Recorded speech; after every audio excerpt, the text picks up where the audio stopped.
नमस्कार विद्यार्थी मित्रांनो, पुन्हा एकदा स्वागत आहे तुमच्या आपल्या आवडत्या YouTube चॅनलमध्ये सक्सेस स्टडी पॉइंट मध्ये। तुम्हाला तर माहिती आहे आपलं चॅनल काय करत असतं, नवीन नवीन एक्झाम्स आणि नवीन नवीन शिष्यवृत्ती स्कॉलरशिप जे काही आपल्यासाठी पहिली ते 10वी मध्ये आहेत या सर्व एक्झाम्स आपण तुमच्यासाठी घेऊन येत असतो। तर आज तशीच एक स्कॉलरशिप एक्झाम आपण तुमच्यासाठी घेऊन आलो आहे। स्कॉलरशिप एक्झाम नाही म्हणता येणार, त्याला म्हणता येईल स्कॉलरशिप। तर स्कॉलरशिप ही कशी असणार आहेत, जे अनाथ मुलं आहेत, ज्यांचे वडील वारलेले आहेत, ज्यांना फक्त आई सर्वस्व आहेत, तर अशा मुलांसाठी ही आजची आपल्यासाठी स्कीम असणार आहे। जे कोणी तुमच्या कॉन्टॅक्ट्स मध्ये असतील त्यांना सर्वांना या गोष्टी नक्की शेअर करायच्या आहेत। आणि याच्यात हा फॉर्म कुठे भरायचा, किती शिष्यवृत्ती मिळेल, कोणाकोणाला मिळेल, कशी मिळेल, कागदपत्र काय लागतील, या सर्व गोष्टी याच्यात तुम्हाला बघायला मिळणार आहेत। तर तुम्ही वेळ घालू नका, सर्वांना हा व्हिडिओ नक्की शेअर करायचा आहे आणि व्हिडिओ शेवटपर्यंत बघा। व्यवस्थितरित्या तुम्हाला किती काय स्कॉलरशिप हे सर्वांना नक्की कळेल। सर्वात अगोदर योजनेचे नाव काय आहेत। आता योजनेचे नाव, ही एक योजना आहे आपल्याच विद्यार्थ्यांसाठी आहे, त्याच्यामुळे सांगतोय की क्रांतीज्योती सावित्रीबाई फुले बाल संगोपन योजना। काय नाव आहे तिचं? क्रांतीज्योती सावित्रीबाई फुले बाल संगोपन योजना या योजनेचं नाव आहे। त्याच्यानंतर उद्देश काय काय आहेत? एकल महिलांच्या मुलांना आर्थिक मदत देते। म्हणजे काय, जे मुलं ज्यांचे वडील वारलेले आहेत त्यांना काय करते, ही मदत देतात, म्हणजे मानधन करते, त्यांचं शिक्षण थांबू नये यासाठी, शिक्षणासाठी सहाय्य करतात। तेच की शिक्षणासाठी काय करतात, त्यांचं शिक्षण थांबू नये यासाठी काय करतात, सहाय्य करतात। उद्देश कळाला याचा। आता याच्यात पात्रता काय की कोणत्या मुलांना ही शिष्यवृत्ती मिळते।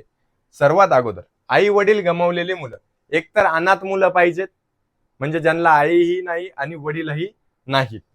कॅन्सर किंवा HIV बाधित पालकांची मुले, ज्यांना कॅन्सर आहेत, HIV आहेत, अशा अशा पालकांच्या मुलांनाही ही शिष्यवृत्ती काय असते, मिळत असते। तुरुंगातील कैद्यांची मुले, जे तुरुंगात आहेत, ज्यांना जेल झालेली आहेत, अशा विद्यार्थ्यांना पण काय पालकांच्या मुलांना काय भेटते, ही शिष्यवृत्ती मिळत असते। दोन्ही पालक 40% पेक्षा जास्त अपंग आहेत।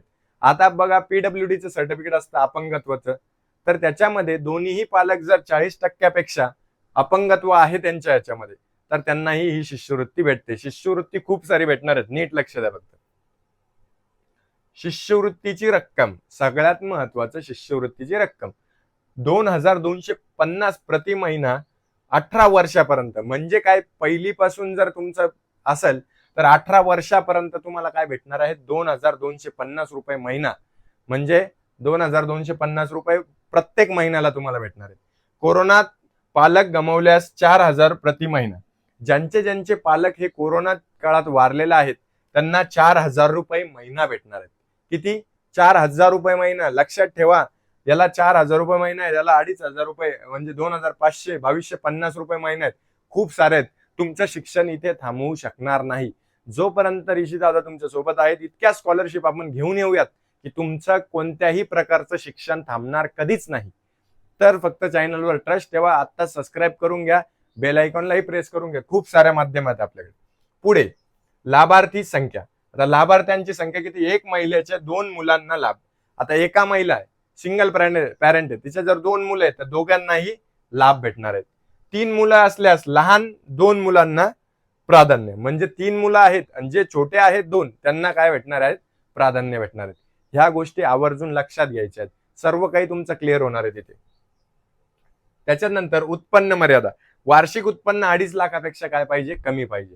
2.5 लाख वार्षिक म्हणतोय, बरोबर, वार्षिक इयरली, म्हणजे एका वर्षात ते 2.5 लाखापेक्षा जास्त कमावणारे नाही पाहिजे। जर 2.5 लाखापेक्षा जास्त कमावत आहे, तुम्हाला शिष्यवृत्तीची गरज आहे का? तर नाही।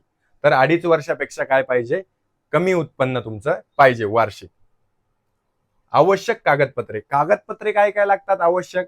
आधार कार्ड लागेल, सर्वात महत्वाचं काय तुम्हाला, आधार कार्ड।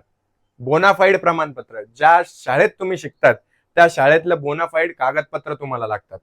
त्याच्यानंतर उत्पन्नाचा दाखला कशासाठी? 2.5 लाखाच्या खाली का नाही ते बघण्यासाठी उत्पन्नाचा दाखला लागणार आहे। मृत्यू दाखला, पॅरेंटची, म्हणजे काय, डेथ सर्टिफिकेट म्हणतो आपण, पॅरेंटची मृत्यू झाली आहे का नाहीये हे व्हेरीफाई चेक करण्यासाठी काय लागतो, मृत्यू दाखला।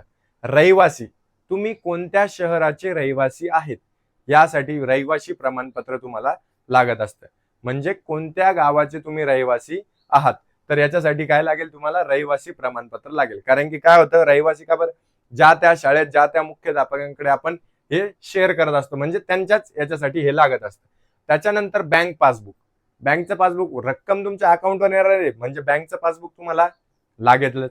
आता काय काय असतात, काही काही आईचेही बँक पासबुक जर ते तुम्ही दिले तरीही तुम्हाला भेटते. फोटो तर सर्वांकडे असतात. त्याच्यानंतर राशन कार्ड, राशन कार्डही तुम्हाला लागेल. बरोबर, डॉक्युमेंट्स कळाले. आता अर्ज प्रक्रिया. अर्ज प्रक्रिया कशी करायची, कसा फॉर्म भरायचा. फॉर्म कसा भरायचा हे माहिती का? नाही. तर बघा, पंचायत समितीत अंगणवाडी ऑफिस, पंचायत समितीत अंगणवाडी ऑफिस असतं, म्हणजे अंगणवाडीचा डिपार्टमेंट काय असतो, सेपरेट असतो. बाल संरक्षण अधिकारी यांच्याकडून फॉर्म, बाल संरक्षण अधिकारी यांच्याकडून काय होतात, फॉर्म भरले जातात. पंचायत समितीत जायचंय, पंचायत समितीत अंगणवाडी या डिपार्टमेंट मध्ये जायचं, तिथं काय बाल संरक्षण अधिकारी यांच्याकडे हा फॉर्म घ्यायचा आहे आणि भरायचा आहे. शाळेतून भरून जमा करणे, यांच्याकडून घ्यायचा फॉर्म. कोणाकडून घ्यायचा, पंचायत समितीत अंगणवाडी डिपार्टमेंट त्यांच्याकडून बाल संरक्षण अधिकाऱ्याकडून फॉर्म घ्यायचा आणि जमा कुठं करायचा, शाळेतून भरून घ्यायचा आणि जमा करणे. म्हणजे तिथे काय करायचा, शाळेतून भरून घ्यायचा, शिक्षकांकडून, मुख्याध्यापकाकडून, मॅडमकडून, कोणाकडून पण, आणि तुम्ही तिथे जमा करायचा. विशेष कागदपत्रे अजून काय, विधवा, मृत्यू दाखला. आता विधवा म्हणजे डेथ सर्टिफिकेट लागेल. घटस्फोटातील कोर्ट कागदपत्रे, जर घटस्फोट झालेला आहे म्हणजे काय, जर डिवोर्स झालेला आहे तर त्याचाही कागदपत्र तुम्हाला इथे द्यावं लागतात. म्हणजे काय, ते आईच सांभाळते, वडिलांनंतर सर्व काही आईच सांभाळते. काय, प्रतिवक्ता, ग्रामपंचायत दाखला. आता ग्रामपंचायत म्हणजे काय, आपल्या ग्रामपंचायत मधून हा डॉक्युमेंट व्यवस्थित बघा.